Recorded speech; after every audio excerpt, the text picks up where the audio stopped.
Elías, hvernig var stemningin eftir þennan leik? Sjálfsögðu bara, þú veist, menn eru sárir, skilur, þetta er draumar allra að vera með HM og þetta er bara sénsinn úti, það er bara svo.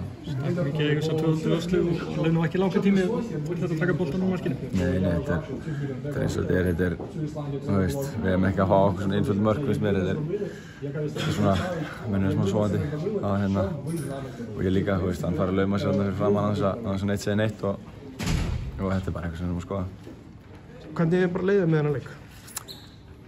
Eftir hann alltaf, þetta er hrikalega svekkjandi, þetta er það og mér fannst eins og þeir væri ekkert á leiðin að skora, þú veist, þegar að, já, fyrir að þeir gerðu það og þetta er já, dýrt.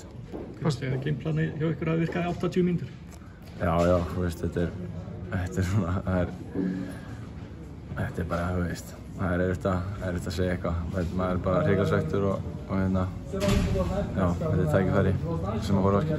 Fannst þið gera nóg til þess að vinna leik? Já, allavega ná jafntefli?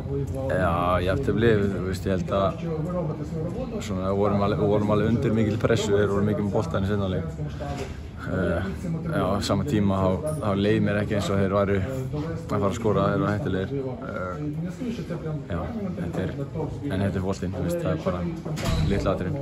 EM 2008, eru þið farnir að hugsa það? Já, þetta er bara næsta verkefni, komast á það. Takk.